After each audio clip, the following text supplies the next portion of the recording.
ราะว่ายักษ์นี้ไม่ได้เป็นพระอริยบุคคลในระดับที่จะตัดความโกรธได้ก็จึงได้กล่าวธรรมแต่ธรรมนี้ก็มีส่วนถูกมีทั้งถูกและยังจะต้องเพิ่มเติมต้องฟังธรรมะจากพระเจ้าที่ว่าสมบูรณ์ที่สุดนะขอเชิญอาจารย์สุรพานนำพระสูตรนี้มาศึกษากันสวัสดีค่ะท่านผู้ฟังทุกท่านมณิพัทธสูตรผู้มีส่วนแห่งเมตตาไม่มีเวรสมัยหนึ่งพระผู้มีพระภาคเจ้าประทับอยู่ที่เจดีย์ชื่อมณิมาลกะอันเป็นที่ครอบครองของยักษ์ชื่อมณิพัทธะในแคว้นมคธครั้งนั้นแลยักษ์ชื่อมณิพัทธะเข้าไปเฝ้าพระผู้มีพระภาคเจ้าได้กล่าวคาถานี้ในสำนักของพระผู้มีพระภาคเจ้าความเจริญย่อมมีแก่คนมีสติทุกเมื่อคนมีสติย่อมได้ความสุขความดีย่อมมีแก่คนมีสติเป็นนิจและคนมีสติย่อมหลุดพ้นจากเวรพระผู้มีพระภาคเจ้าตรัสว่าความเจริญย่อมมีแก่คนมีสติทุกเมื่อคนมีสติ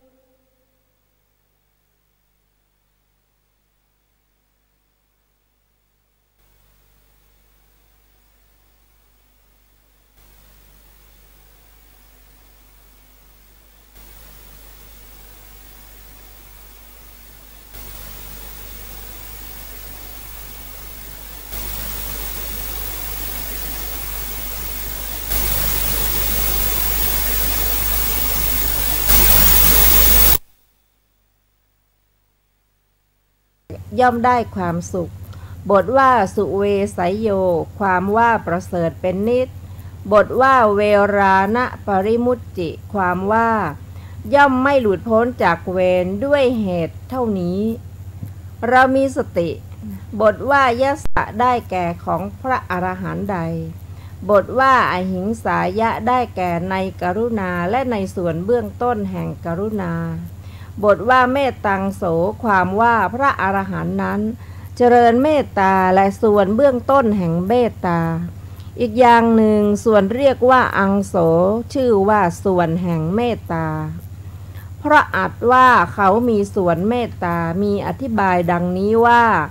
ใจของพระอรหันต์ใดยินดีแล้วในความไม่เบียดเบียนตลอดกาลทั้งปวงอันหนึ่งส่วนแห่งเมตตาของพระอรหันต์ใดมีอยู่ในสรรพสัตว์ดูก่อนยักษ์ชื่อว่าเวรของพระอรหันต์นั้นจึงไม่มีกับบุคคลไรๆจบอรรถกถามณิพัทธสูตรที่สี่มณิพัทธสูตรนั้นเป็นชื่อของพระสูตรตั้งชื่อตามชื่อของยักษ์ที่ชื่อว่ามณิพัทธะ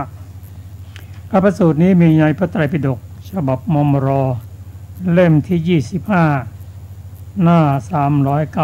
395ท่านผู้ฟังที่มีพระสูตรฉบับนี้ก็เปิดไปที่หน้า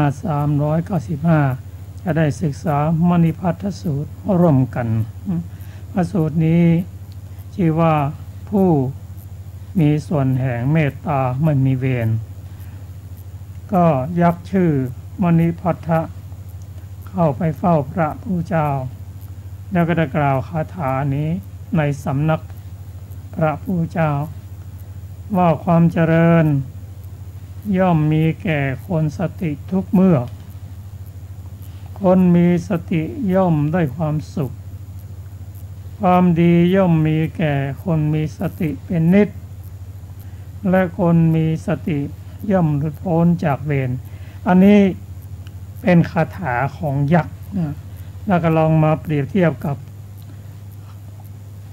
คาถาที่พระผู้เจ้าตรัสตอบว่าความเจริญย่อมมีแก่คนมีสติทุกเมื่อคนมีสติย่อมได้ความสุขความดีย่อมมีแก่คนมีสติเป็นนิจเป็นนิจก็ทุกวันแต่คนมีสติยังไม่หลุดพ้นจากเวรคาถาสองบทนี้บทของยักษ์ที่ชื่อว่า นิมณิพัทธะนั้นกับคาถาของที่พระเจ้าทรงตรัสนั้นจากภาษาขยักษ์นั้นเขาบอกว่าคนมีสติย่อมหลุดพ้นจากเวรแต่พระพุทธเจ้าทรงตรัสว่าคนมีแต่สติยังไม่หลุดพ้นจากเวรก็เราจะเห็นว่าคำสอนของพระองค์นั้นเป็นคำสอนที่ถูกตรงแน่นอนแล้วมาวิเคราะห์กัน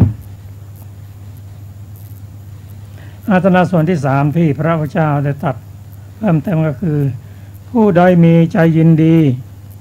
ในความไม่เบียดเบียนตลอดทั้งวันและคืนและเป็นผู้ที่มีส่วนให้เมตตาในสรรพสัตว์ผู้นั้นย่อมไม่มีเวรกับใคร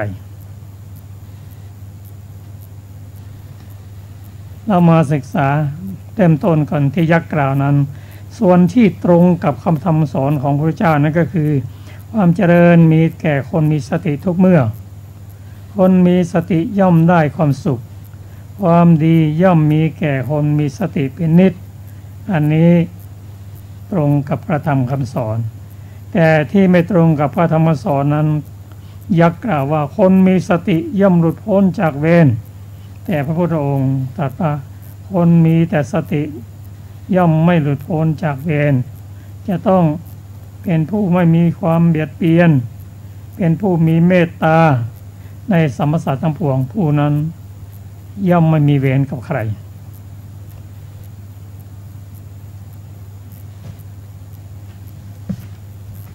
คำว่าสตินั้นความเจริญมีแก่คนที่มีสติทุกเมื่อสตินั้นคือความระลึกได้ไม่หลงลืมเตือนให้สร้างแต่บุญสร้างกุศลสตินั้นท่านกล่าวว่าเหมือนกับยามประตูคอยกันบุคคลแจ้งให้บุคคลที่มีสิทธิ์ที่จะผ่านไปหรือไม่มีสิทธิ์ที่จะผ่านไปในพระสูตรกล่าวว่าสตินั้นเป็นเหมือนเขื่อนกั้นน้ำเป็นเหมือนเขื่อนกั้นน้ำสตินั้นเป็นเครื่องเตือนสตินั้นเป็นเครื่องกั้นแต่ตัวตัดกิเลสนั้นต้องเป็นปัญญาสตินั้นเกิดขึ้นทำให้ระลึกได้แนบกับอารมณ์แต่ถ้าไม่มีตัวอื่นที่เป็นตัวหลักเช่นในพระสูตรนี้เชื่อว่าพระองค์ตรัสว่าถ้าไม่มีเมตตาถึงแม้จะไม่สติก็ไม่หลุดจากเวรได้ไม่พ้นเวรได้สตินี้เป็นเตือนบางทีก็เรียกว่าตัวสังวรสติสังวรหรืออินทรีย์สังวรสังวรคือการระวังนั่นเองนะแต่ตัวที่จะกำจัดจริงๆต้องตัวปัญญาและปัญญาในที่นี้ที่จะตัดเวรตัดได้นั่นก็เป็นปัญญาในระดับของพระอนาคามีคือตัดความโกรธจะได้เมื่อตัดความโกรธจะได้ก็เป็นผู้ที่มีเมตตาองค์ธรรมของเมตตานั้นก็คืออโทสะนั่นเอง คือความไม่โกรธนั่นเองมีเมตตาแต่ถ้าเราโกรธแสดงว่าเราไม่มีเมตตาละเพราะฉะนั้นผู้มีเมตตาจึงอยู่เป็นสุข อานิสงส์ของเมตตานั้นก็มีมากมายใครมีเมตตาเจริญเมตตาเดียวแล้วหลับก็เป็นสุขตื่นก็เป็นสุขฝันดีมนุษย์ก็รักเทวดาก็ชม หน้าตาก็ผ่องใสยาพิษต่างๆไม่สามารถจะทำลายได้เจริญเมตตาได้รวดเร็วผู้มีเมตตานั้นมีอานิสงส์มากมาย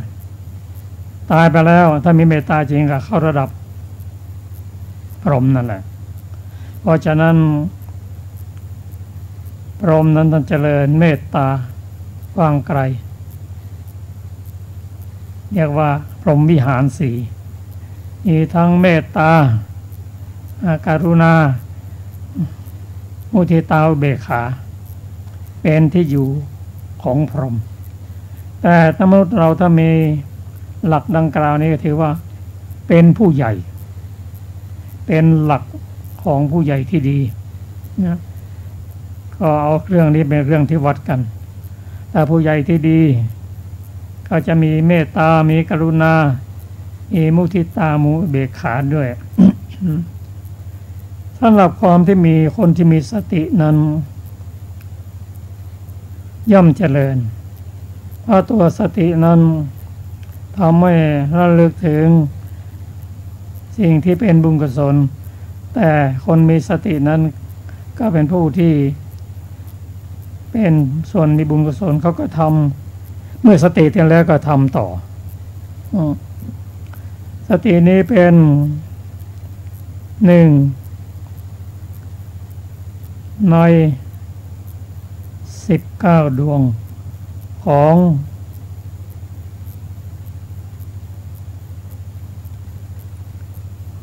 เจตสิกที่เป็นฝ่ายบุญฝ่ายกุศลเกิดพร้อมกับจิตที่เป็นบุญทุกดวงได้แก่อะไรมั่งศรัทธาและสติตัวเองหิริโอตตัปปะโลภะอโรสะตัตระมัชฌสตาและยุคลธรรมอีก6 คู่มีกายจิตสงบกายจิตเบากายจิตอ่อนนุ่มกายจิตควรแก่การงานกายจิตคล่องตัวกายและจิตเป็นฝ่ายที่ตรงต่อธรรมเพราะฉะนั้นผู้มีสติก็ย่อมจะเจริญมีแต่ความสุขความดีย่อมมีแก่คนที่มีสติเป็นนิจคนมีสติทุกวันก็เป็นความดีพูดก็ดีทำก็ดีคิดก็ดีแต่คนมีสตินั้นพระองค์ตรัสว่ายังไม่พ้นจากเวรต้องกำจัดตัวโทสะให้หมดสิ้นเสียก่อนแต่ไม่ใช่ว่าไม่เจริญไม่ได้นะถ้าเราเจริญฝึกฝนสติเจริญเมตตามันก็ธรรมะถึงแม้จะน้อยถึงจะเป็นกุศลทีละนิดละนิดสั่งสมมากๆเข้าก็มีกำลังแต่ที่จะเป็นผู้ที่ดับสนิทจริงๆในเฉพาะความโกรธนั้นก็คือพระอนาคามีขึ้นไปโดยเฉพาะพระอรหันต์นั้นแน่นอนผู้ใดมีใจยินดีในความไม่เบียดเบียนเบียดเบียนนี่ก็อหิงสาไม่เบียดเบียนก็วิหิงสาความเบียดเบียนไม่เบียดเบียนนั่นก็เกิดกับจิตเป็นบางครั้งบางคราวตัวองค์ธรรมก็คือตัววิตกเจตสิกนั่นเองซึ่งพระพุทธเจ้าในสมัยที่พระองค์ยังเป็นพระโพธิสัตว์ก่อนตรัสรู้นั้นพระองค์ทรงแบ่งตั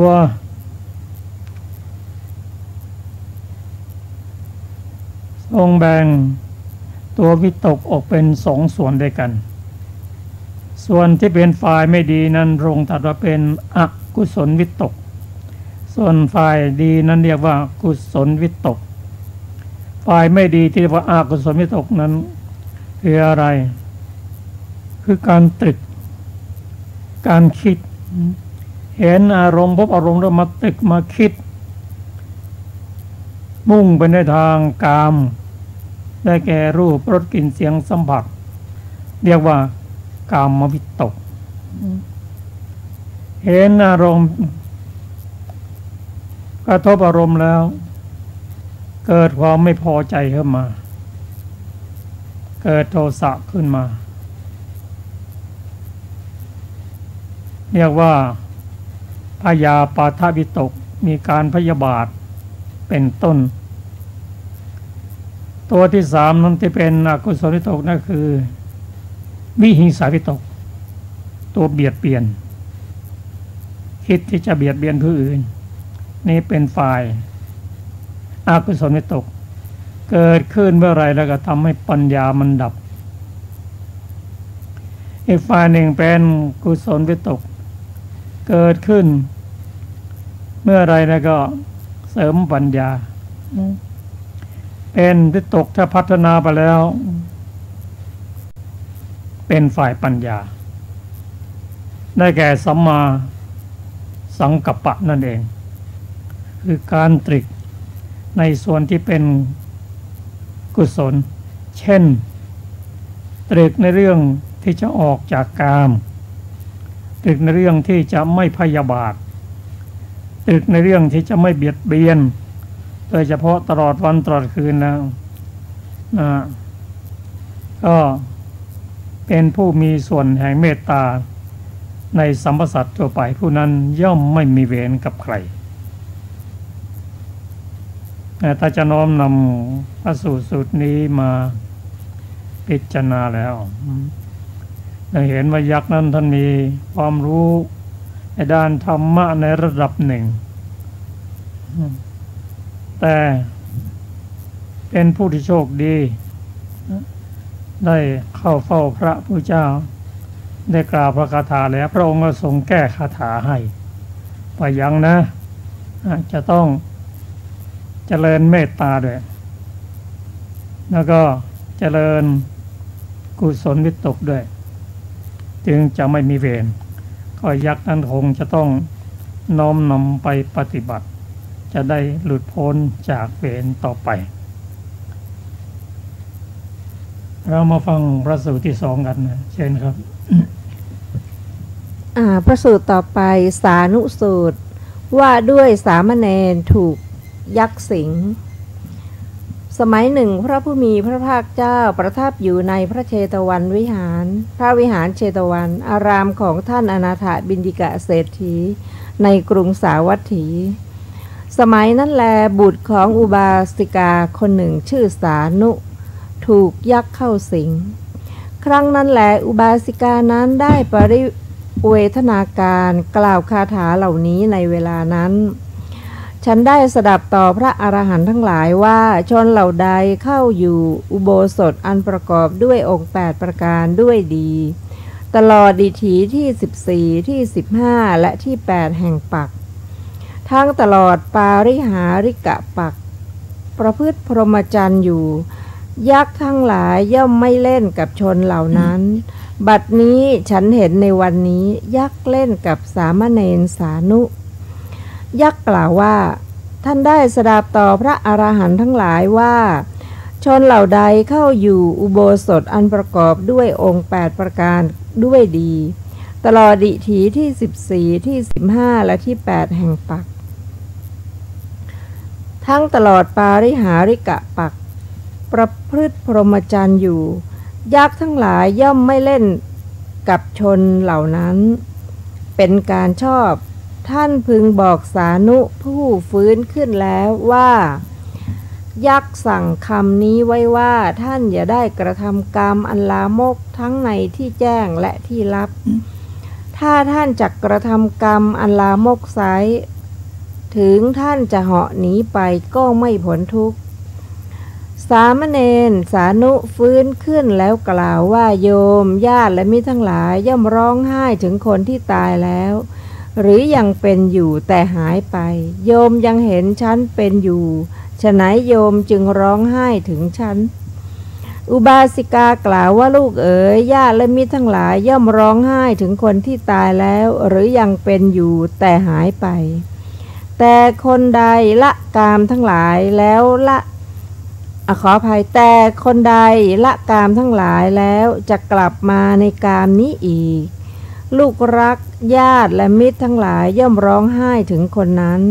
เพราะเขาเป็นอยู่ต่อไปอีกก็เหมือนตายแล้วแม่พ่อเรายกท่านขึ้นจากเท่ารึงที่ยังร้อนระอุแล้วท่านอยากจะตกลงไปสู่เท่ารึงอีกแน่พ่อเรายกขึ้นจากเหวแล้วท่านอยากจะตกลงไปสู่เหวอีกเราจะพรรณนาแก่ใครเล่าว่าขอท่านจงช่วยกันขอความเจริญจงมีแก่ท่านประดุจสิ่งของที่ขนออกจากเรือนที่ไฟไหม้แต่ท่านอยากจะเผามันอีกอรรถกถาสานุสูตรพึงทราบวินิจฉัยในสานุสูตรที่5ต่อไปนี้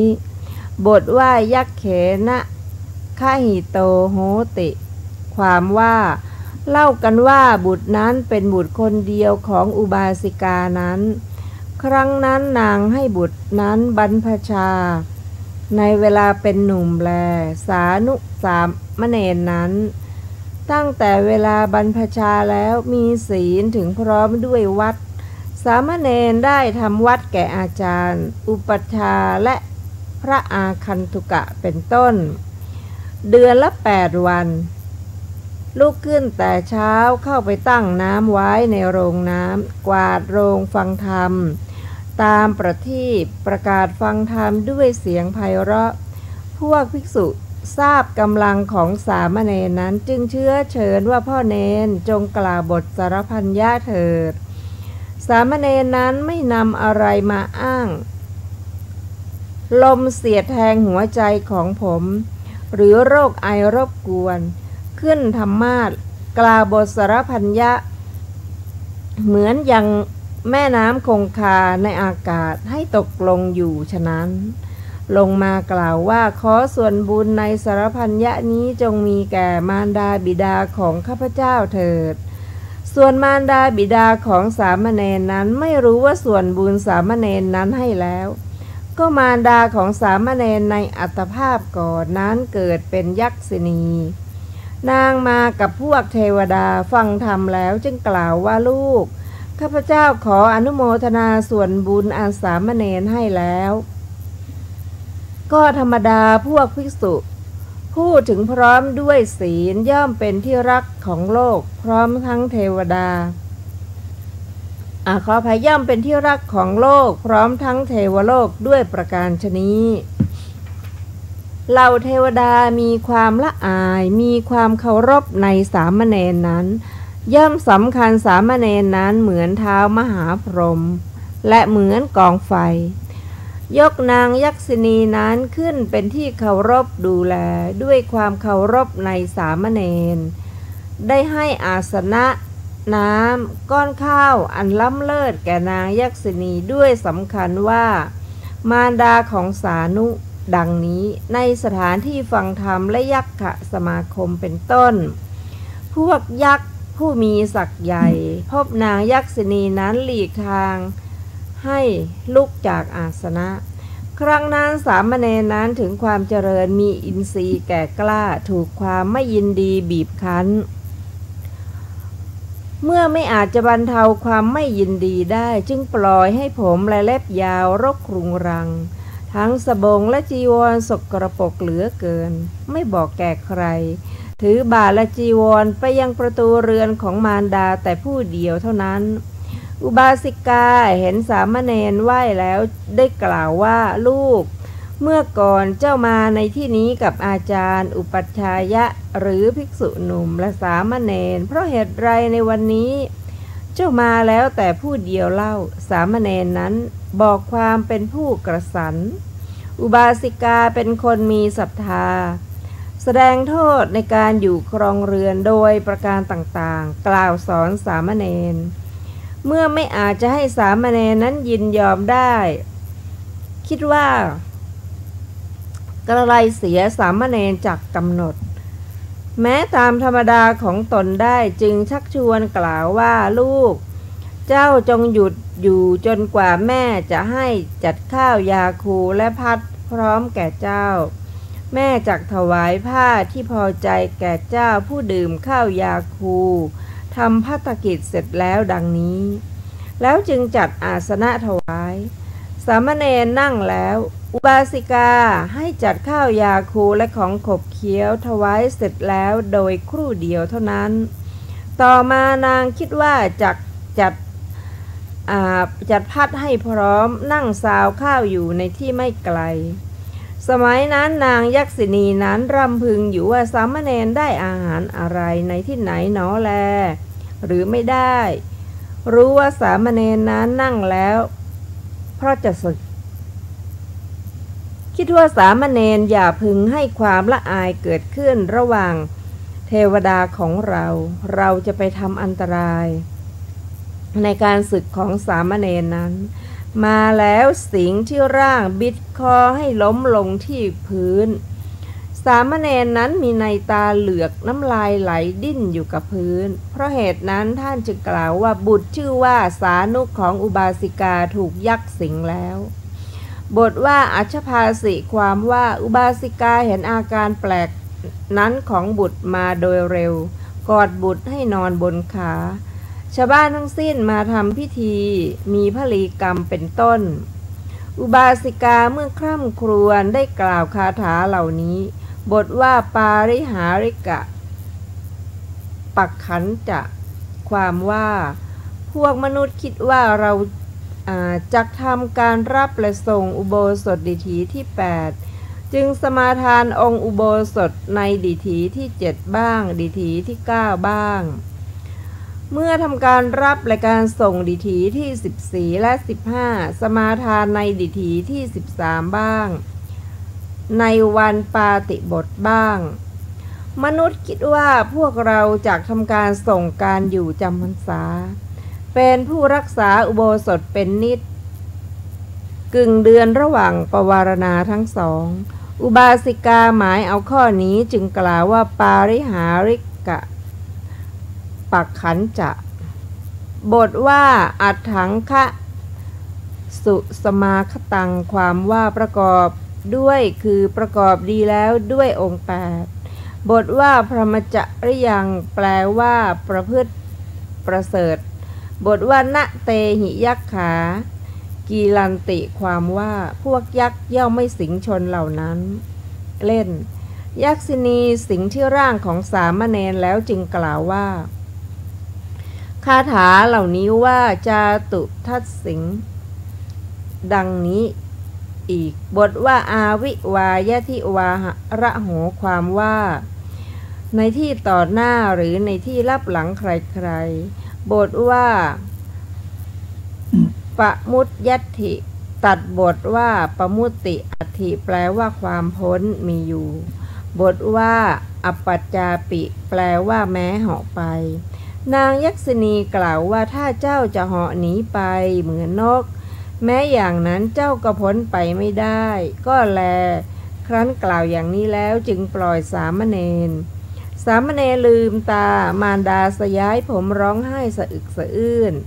สามเณรนั้นไม่รู้ว่าเราถูกอมนุษย์สิงแล้วก็สามเณรแลดูอยู่คิดว่าในก่อนเรานั่งบนตังแล้วมารดานั่งซาวข้าวอยู่ในที่ไม่ไกลเราแต่เดี๋ยวนี้เรานั่งแล้วบนพื้นส่วนมารดาของเราร้องไห้สะอึกสะอื้นอยู่แม้ชาวบ้านทั้งสิ้นก็ประชุมกันแล้วนั่นอะไรกันหนอแลดังนี้ทั้งที่นอนนั่นแหละกล่าวคาถาว่ามาตังวาอัมมะเป็นต้นบทว่ากาเมจะชิดวานะความว่าละกามแม้2อย่างบทว่าปุณะอาคัจเตความได้แก่ย่อมมาด้วยอำนาจการศึกบทว่าปุณะชีวังมะโตหิโสความว่าคนใดศึกแล้วแม้จะเป็นอยู่ต่อไปอีกก็เหมือนตายแล้วเพราะฉะนั้นญาติและมิตรทั้งหลายย่อมร้องไห้ถึงบุคคลนั้น บัดนี้นางเมื่อแสดงโทษในการอยู่ครองเรือนแก่สามเณรนั้นจึงกล่าวคำเป็นต้นว่ากุกุลาดังนี้บรรดาบทเหล่านั้นบทว่ากุกุลาความว่าได้ยินว่าการอยู่ครองเรือนชื่อว่าเท่ารึงเพราะอัฏฐะว่าร้อนระอุบทว่ากัสสะอุชชาปะยามะเสความว่ามารดากล่าวอย่างนี้ว่าขอท่านจงช่วยกันขอความเจริญจงมีแก่ท่านดังนี้แล้วกล่าวอยู่ว่าเจ้าอยากศึกถูกยักษ์สิงเราจะยกโทษบอกอาการอันแปลกนี้แก่ใครเล่าบทว่าปุณะทยหิตุมิจฉติความว่าเจ้าออกจากเรือนบวชในพระพุทธศาสนาแล้วเหมือนสิ่งของที่เขาขนออกแล้วจากเรือนที่ไฟไหม้แต่ท่านยังปรารถนาจะถูกเผาในการอยู่ครองเรือนเช่นถูกเผาใหญ่อีกหรือเมื่อมารดากล่าวอยู่สามเณรนั้นกำหนดแล้วกลับได้หิริและโอตปะจึงกล่าวว่าเราไม่ต้องการเป็นฆฤหัสถ์ครั้งนั้นมารดาของสามเณรนั้นยินดีว่าดีละลูกดังนี้ถวายโภชนะอันประณีตให้ฉันแล้วจึงถามว่าลูกเจ้าอายุกี่ปีสามเณรตอบว่าแม่20 ปีบริบูรณ์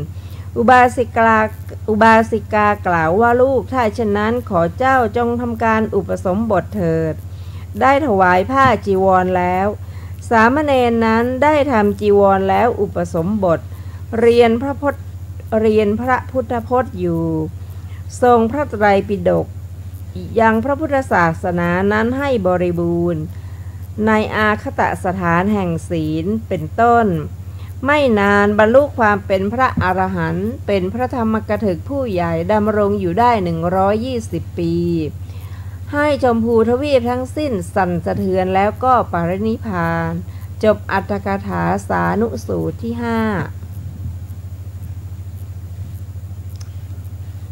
ครับจากสานุสูตร เราก็พึงได้พิจารณาว่าเป็นเรื่องระหว่างยักษ์กับมนุษย์ความจริงยักษ์นั้นก็ไปจากมนุษย์นั่นเองเป็นโอปาติกะแต่ว่ามีฤทธิ์ก็ยักษ์ตนนี้เป็นยักษ์สินีเป็นยักษ์ผู้หญิงในอดีตชาติก่อนๆเคยเป็นมารดาของสามเณรที่ชื่อสานุสามเณรสานุนั้นเป็นผู้ที่มีบุญโดยเฉพาะมีมารดาเป็นอุบาสิกาที่มีสายตากว้างไกลอยากจะให้ลูกคนเดียวเท่านั้นออกบวชเมื่อลูกออกบวชแล้วก็เหมือนได้พาลูกออกจากพงหนามออกจากปากเหวออกจากบ้านที่กำลังไฟไหม้อยู่ซึ่งหาได้ยากส่วนมากก็คุณแม่ก็ไม่อยากให้ลูกบวชโดยเฉพาะที่ลูกที่เรียนเก่งๆก็ไม่อยากให้บวชแต่อุบาสิกานี้สายตาท่านกว้างไกลก็มอบให้บวชในพุทธศาสนาบวชเป็นเณรแต่ว่าเณรนี้เป็นเณรที่เชื่อฟังเคารพอุปชายะและกับพระสงฆ์ผู้เถระเอาใจใส่เป็นผู้อุปถากพระสงฆ์องค์เจ้ามีการตักน้ำมีการดูแลทุกวันพระแถมก่อนวันพระก่อนเรียกว่ารับและส่งวันพระด้วยนอกจากนั้นเป็นผู้ที่มีศีลดีแล้วก็แสดงธรรมได้ไพเราะได้เนื้อความและมีเสียงดีด้วยซึ่งฝ่ายภิกษุยอมรับกันว่าสามเณรสานุเนี่ย มีเสียงดีเทศทีไรก็เหมือนกับน้ำตกเย็นแล้วก็เป็นคนที่ไม่อิดเอือนเลยบางทีก็ประสงค์ภิกษุนั้นท่านหวังประโยชน์ในธรรมะของพระเจ้าถ้าจะให้สามเณรนั้นแสดงก็จะได้อานิสงส์สูงก็ไปวานสามเณรนั้นไม่เคยอิดเอื้อนเลยว่าผมไม่สบายผมปวดศีรษะไม่มีเนี่ยคืนแสดงธรรมก็เมื่อแสดงธรรมแล้วก็ก่อนจะจบนะก็หยาดน้ำคล้ายๆว่าแผ่ส่วนบุญไปหับคุณพ่อคุณแม่ในอดีตแต่อย่างนางยักษินีนี้อดีตเคยเป็นมารดาของสามเณรก็อนุโมทนาด้วยเพราะการแสดงธรรมของสามเณรก็พายักษ์ต่างๆมานั่งฟังสามเณรแสดงธรรมโอ้ยักษินีที่เป็นอดีตแม่นั่นก็ได้รับความชื่นชมยินดีเป็นที่นับถือแม้แต่ยักษ์ผู้ใหญ่นะถ้านางยักษินีอยู่ใกล้นะครับอ้อมไปนะให้ความสะดวกต่างๆนางยักษินีนะครับมีชื่อมีเสียงส่วนสามเณรนั้นบวชนานเข้าแล้วก็มีความกระสันอยากจะศึกก็เป็นผู้ที่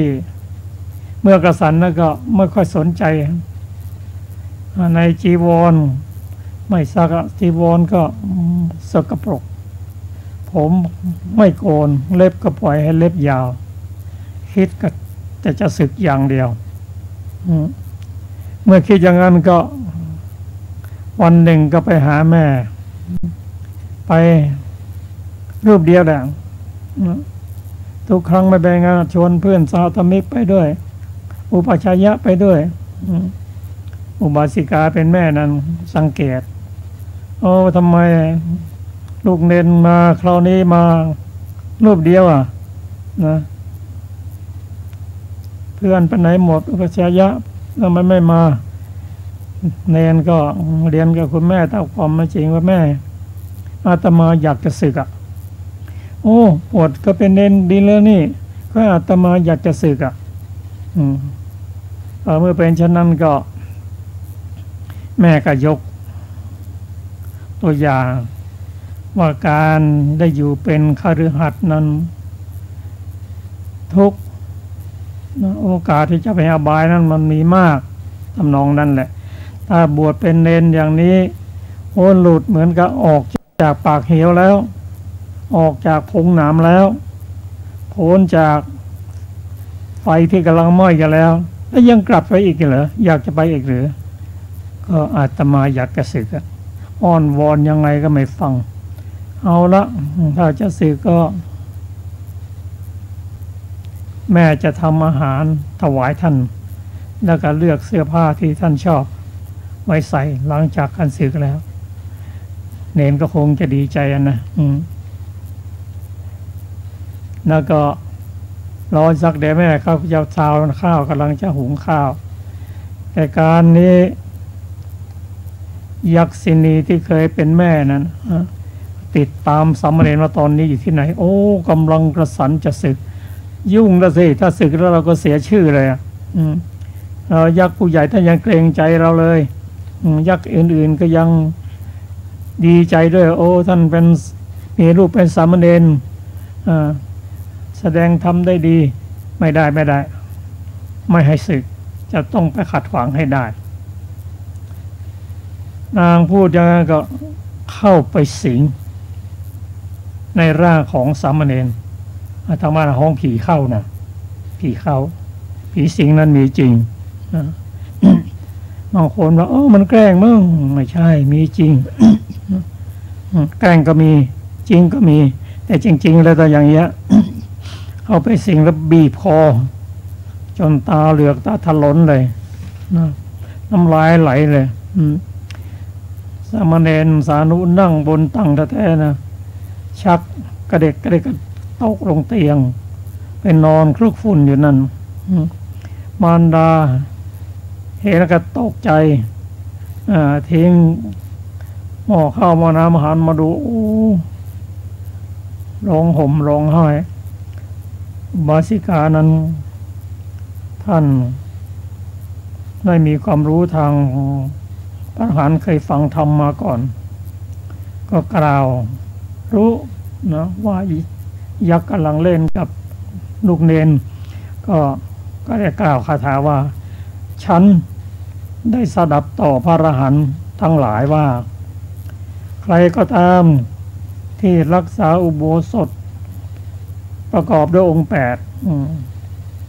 องค์แก่ประการได้ดีก็ศีล8น่ะนะตลอดดิถีที่14-15แห่งปักมาว่าวันพระมี4 วันเพิ่มก่อนเป็นการส่งและการรับและการส่งทำได้อย่างนี้ประพฤติพรหมจรรย์อย่างนี้ยักษ์ทั้งหลายย่อมไม่เข้าสิงหรอกแต่ทำไมอย่างนั้นนะวันนี้ยักษ์จึงเข้าสิงลูกของฉันยักษ์ได้ยิน ว่าที่กล่าวนั้นเป็นความจริงแต่สามเณรนั้นกระสันจะสึกเอาละเธอจำคำนี้ไว้แล้วก็จะปล่อยสามเณรนะแล้วก็บอกสามเณรตามนี้ด้วยถ้าไม่ประพฤติปฏิบัตินะอยู่ทางไหนก็ไปไม่รอดออกจะตามทำร้ายอยู่เสมอเมื่อยักษ์ปล่อยออกจากร่างของสามเณรสานุแล้วสามเณรสานุก็ลืมตาขึ้นแปลกเนี่ยคุณแม่ก็ร้องห่มร้องไห้ญาติก็มารุมมาล้อมนั้นเพราะอะไรแล้วเราทำไมจะมานอนอยู่ที่นี่แม่ก็เล่าให้ฟังว่าเพราะกษัตริย์ยักษ์กษัตริย์นั้นยักษ์มาเล่นด้วยยักษ์นั้นก็เคยเป็นมารดามาก่อนทำนองนั้นนะสามเณรฟังแล้วก็สังเวชใจก็ได้เรียนนะคุณแม่ครับผมไม่สึกแล้วแม่ก็ถามว่าลูกได้กี่พานโฝนมากี่โฝนแล้ว20โฝนแล้วก็อายุ20แล้วบวชนะลูกนะยินดีบวชนางก็ถวายจีวรบวชให้พอบวชแล้วนะสามเณรนี้เป็นผู้ที่เรียกว่าชาตินี้เป็นชาติสุดท้ายนี่นะจะทำอะไรถ้ายังไม่ได้เป็นพระอรหันต์นะใครทำอันตรายไงก็ทำไม่สามารถจะทำลายชีวิตได้สามเณรนี้เป็นผู้นี่มีบุญมีมารดาเป็นอุบาสิกาที่เข้าใจหลักธรรมเมื่อบวชแล้วก็มุ่งเรียนปฏิบัติศึกษาปริยัติคือศึกษาพระไตรปิฎกจนเป็นผู้ทรงพระไตรปิฎกแสดงธรรมได้ไพเราะเป็นผู้ที่แสดงธรรมได้ระดับเรียกว่าเป็นธรรมกถึกเทศที่ไหนก็สั่นสะเทือนไปหมดมาว่ามีชื่อเสียงกว้างไกลท่านประพฤติอยู่อย่างนี้ศึกษาอยู่อย่างนี้ปฏิบัติอยู่อย่างนี้ไม่นานท่านก็ได้เป็นพระอรหันต์องค์หนึ่งและก็อยู่เผยแผ่พุทธศาสนาจนถึงอายุ120 ปีอันนี้ก็เป็นเรื่องราวที่เราได้รู้จักทั้งฝ่ายยักษ์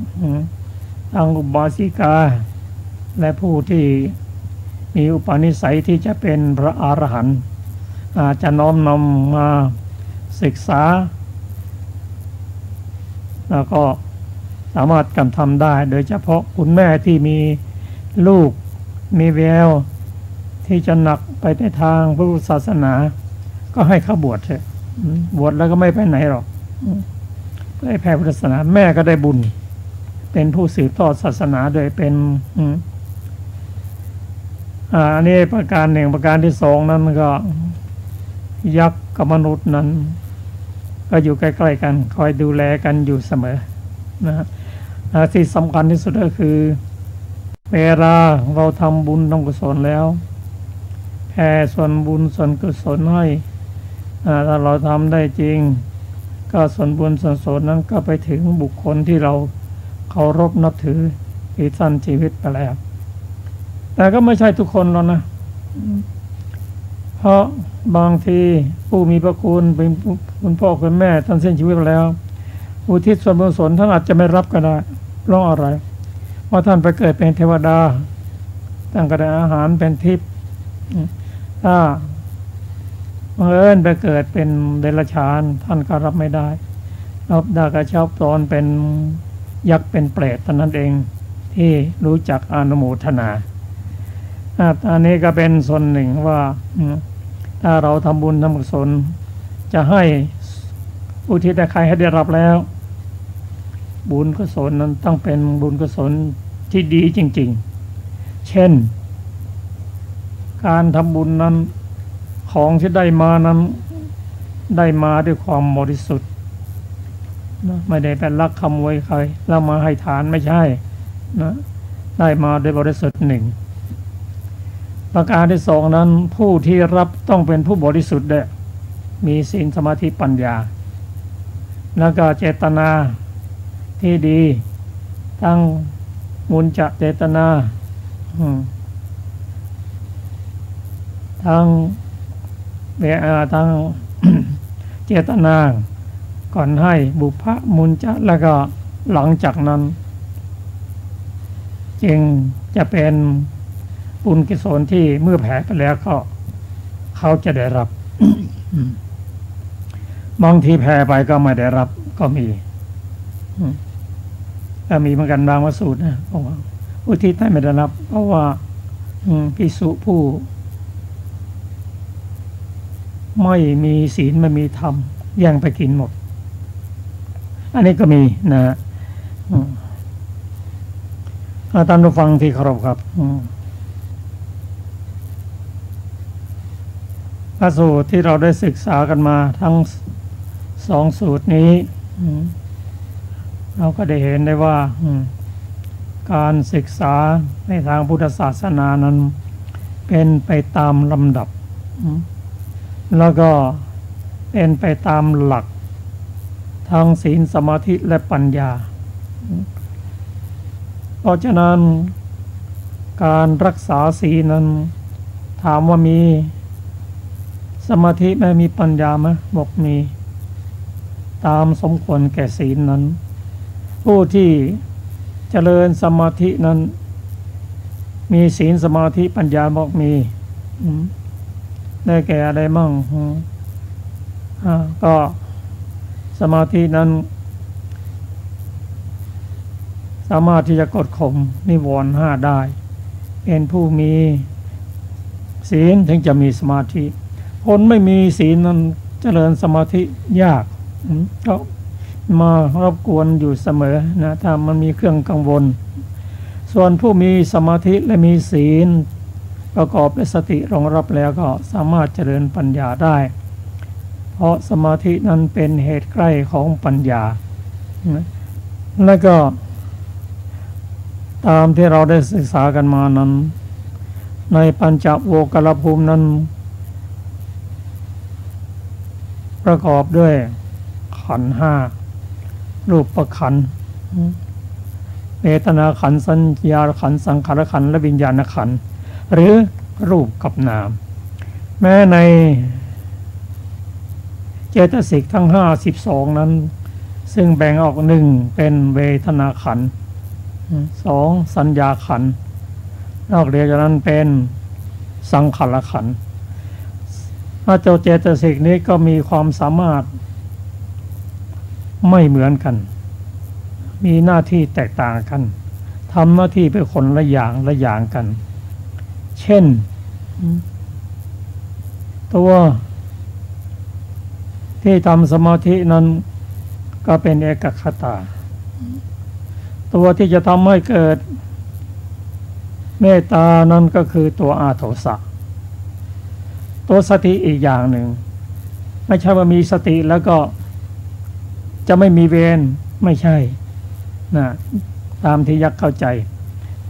สิ่งพระองค์ตรัสต่อเราว่าไม่ใช่มีสติอย่างเดียวแล้วก็จะไม่มีเวรไม่ใช่สติก็ทำหน้าที่ของเขาคือเป็นตัวระวังระแวดระวังเป็นตัวแจ้งเตือนแต่ตัวตัดกิเลสจริงๆต้องตัวปัญญาท่านผู้ฟังที่เคารพครับรายการศึกษาธรรมนำสุขก็จบลงด้วยเวลาก็ขอขอบคุณท่านผู้ฟังทุกท่านที่ติดตามรายการศึกษาธรรมนำสุขสำหรับวันนี้สวัสดีครับผมสวัสดีค่ะ